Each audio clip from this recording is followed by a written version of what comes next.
Alors, Shavua Tov à tous et toutes, dans la bienveillance, dans l'amour du prochain, dans le pardon, dans, on va dire, dans l'entraide, la solidarité. Alors, le Tanya, étude du jour. 3 Tammuz, 5785, Shar Ehud Vea Emouna, chapitre 11. Dans les précédents chapitres, Rabbi Gino Zalman de Morbini a expliqué que les séphirotes, les attributs émotionnels de Dieu, sa sagesse et sa volonté, ne peuvent être envisagés comme tels, avec leurs noms respectifs, que dans leur rapport avec les êtres créés. Les êtres existent, vivent et sont dirigés par Dieu, en tant qu'ils se revêtent de ses attributs. Mais les séphirotes ne font qu'un avec Dieu, lui-même. Ce qui veut dire que, rapportées à lui, elles n'ont aucune identité propre. Une allégorie a été utilisée pour illustrer cette idée. La lumière au sein du globe solaire, qui ne saurait être définie comme lumière, puisqu'elle s'identifie alors pleinement à sa source, le luminaire. Dans ce chapitre, Rabbi Gino Zalman de Morbini va poursuivre sa réflexion concernant l'unité divine, simple et parfaite. Après les séphirotes, il va s'intéresser ici aux 10 paroles créatrices, par le biais desquelles les séphirotes se manifestent pour donner existence et vie aux êtres. Ces paroles aussi ne peuvent être désignées comme telles que lorsqu'elles sont considérées dans leur rapport avec les êtres créés, mais non lorsqu'elles sont rapportées à Dieu. Elles ne sont qu'une émanation des séphirotes unies dans une unité parfaite avec Dieu. Or, les 10 paroles aussi ne sont appelées paroles que par rapport aux êtres créés, le terme parole étant synonyme de révélation. Car tout comme les émotions de l'âme de l'homme, lorsqu'elles viennent de révéler dans l'action, c'est-à-dire lorsqu'elles s'expriment à travers une action, elles interviennent revêtues des lettres de la pensée, l'expression des émotions de la pensée précède forcément l'action. De même, les attributs de Dieu. Par exemple, l'attribut de bonté et de compassion de l'âme, il est impossible qu'il parvienne à l'état de révélation actuel, c'est-à-dire qu'il se traduise par un acte de bonté, si ce n'est par le fait que l'on pense au préalable dans son esprit et que l'on envisage de faire l'action de charité et de bonté de manière actuelle. Car il est impossible de faire sans penser. Et parfois, le passage de l'émotion à l'action fait intervenir non seulement la pensée, mais aussi la parole, comme il va être ici montré. Et si quelqu'un, comme un roi, ordonne à autrui de faire, alors l'attribut de bonté et aussi les lettres de la pensée se revêtent des lettres de la parole. Il en va de même lorsqu'on adresse des paroles de bonté et de compassion à autrui. Là aussi, ces émotions, la bonté et la compassion, ensemble avec les lettres de la pensée, se revêtent des lettres de la parole. L'expression des émotions de l'âme a donc lieu par le biais des lettres de la pensée ou de la parole.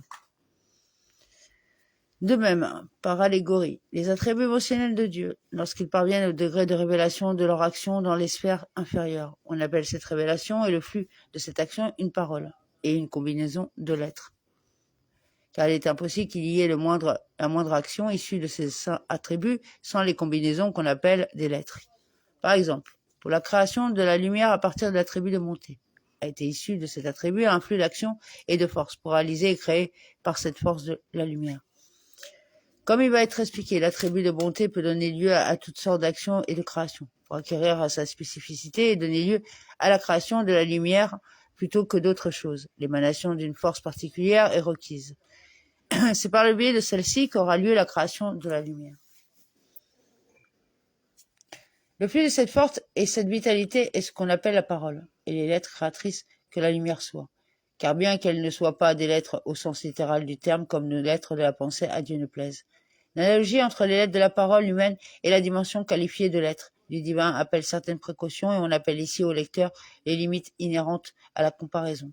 Car si la révélation des attributs divins a lieu par le biais de l'être, à l'image des émotions de l'âme qui se traduisent par les lettres de la pensée, il importe de rappeler que l'âme humaine renferme effectivement pareilles lettres avec les limitations qui s'y rapportent nécessairement, ce qui n'est évidemment pas le cas du divin. Néanmoins, elles sont similaires aux lettres de la pensée humaine en ce sens qu'elles sont quelque chose qui indique la création de la lumière ex nihilo. Il s'agit là d'une force spécifique qui donne lieu spécialement à la création de la lumière. C'est pourquoi seule la lumière fut créée du flux de cette force et non d'autres choses qui furent également créées de l'attribut de bonté, comme l'eau et autres choses semblables qui tiennent de l'attribut de bonté. Cette force divine est telle qu'elle donne lieu spécifiquement à la création de la lumière.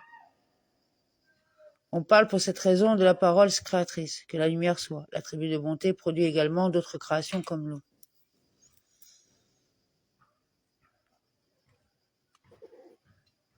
Parce que d'elle se sont revêtues des forces sous forme d'autres combinaisons qui indiquent la venue à l'existence de l'eau ou ce qui est semblable.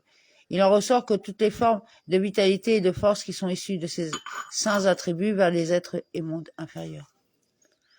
Pour les créer ex nihilo, leur donner vie et les maintenir dans l'existence, sont appelés des êtres saintes. Ce sont la dimension du flux de vitalité issu de sa volonté, sa sagesse et ses attributs pour amener à l'existence les mondes et leur donner vie. Il y a là deux sortes de mondes. Les mondes cachés qui ne sont pas révélés, lesquels viennent à l'existence, reçoivent la vie et sont entretenus par les forces les plus cachées, telles les lettres de la pensée de l'âme humaine, pour prendre une image. Tout comme les lettres de la pensée demeurent secrètes, cachées des autres. Ces forces divines sont dissimulées des êtres créés. Elles proviennent des mondes cachés. Et les mondes révélés qui furent créés et qui reçoivent la vie de la révélation des dites forces et flux cachés que l'on appelle les lettres de la pensée. Et lorsque ces lettres de la pensée sont dans un état de révélation pour donner vie au monde révélé, elles sont appelées paroles, verbes de Dieu et souffle de sa bouche. Telles les lettres de la parole chez l'homme, pour prendre une image, lesquelles révèlent aux auditeurs ce qui était caché et dissimulé dans son cœur. De même, les lettres divines sont une forme de révélation aux êtres créés afin de donner vie et existence aux êtres qui appartiennent au monde révélé. Amen.